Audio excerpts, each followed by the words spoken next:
And the South African Funeral Practitioners Association in KwaZulu-Natal says delays in conducting post-mortems are causing a backlog at mortuaries.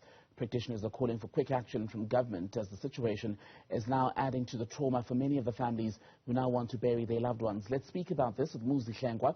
He is the president of the National Funeral Practitioners of South Africa. Welcome to the program, sir. We talk about these delays, but in practical terms, how long is the queue to bury people? Good afternoon to you and the viewers at home.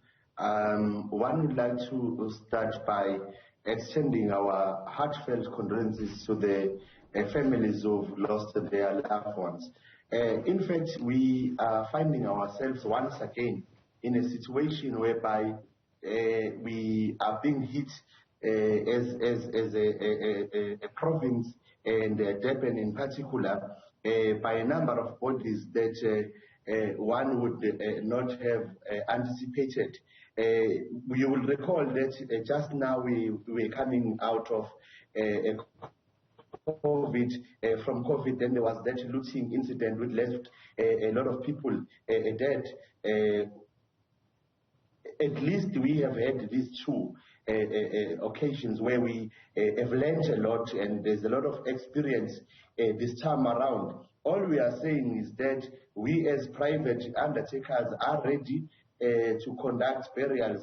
It's now on the hands of the government to ensure that they speedily conduct the postmortem so that we can get bodies as quickly as possible. You will note that the people died this week, early this week. It will be a second week now, next week, where families who are most of them poor cannot afford to stay waiting.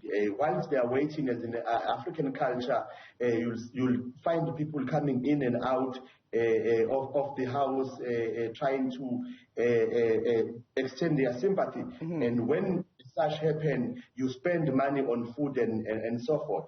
So Muzi, just for us who don't work in the funeral industry to understand, it's been now a week. Most of the people died in the floods on Monday, right? How long would it usually take under normal circumstances to get the post-mortem conducted, to get death certificates issued?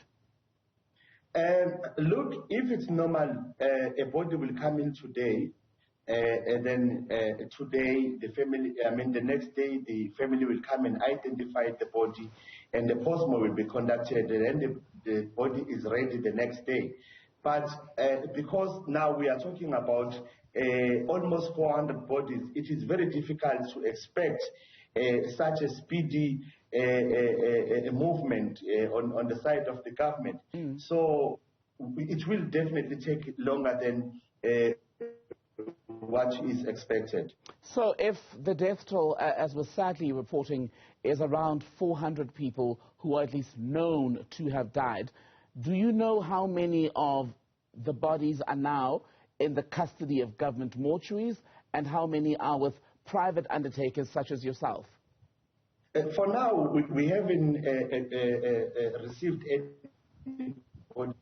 They are all still stuck with the government mortuaries.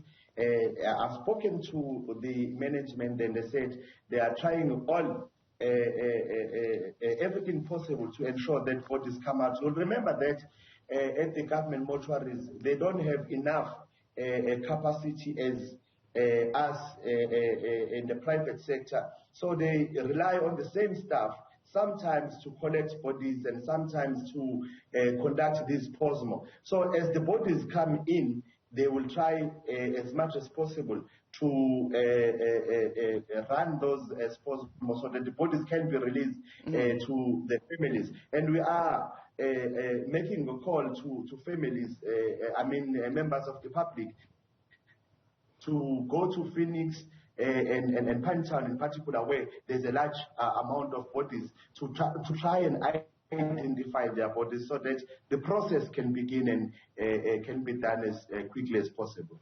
Quick final one. We're waiting to hear from Premier Sihle at 4 o'clock. That's in 4 minutes from now. What do you want him to say as far as the issues that you are dealing with as an industry? Look, So far, so good. We've had the government saying there's an amount of 1 billion that has been allocated to this situation where we have lost more than 400 people. What we are expecting actually is to hear from them specifying as to how much is allocated per body, per funeral, to those who cannot conduct funerals on their own, who do not afford, so that we don't get a situation whereby we get undertakers who are taking chances and coming in, taking people's bodies, and at the end of the day refuse to release bodies because families do not have money. If they can tell us how much are they allocating and what is their plan in regards to the release of the bodies, how are they foreseeing the conducting of these funerals? Because we don't want a situation whereby we as the industry do not know what the government intends to do, and at the end of the day you will find that there's one particular company that now becomes a beneficiary of everything that is on the table. So we wouldn't want to see that happening. We're expecting the Premier to at least say on such a day they are prepared to meet with us, which is something that has not happened as yet. Muzi Hlengwa, good to have your time, sir. That's the President of the National Funeral Practitioners Association of South Africa.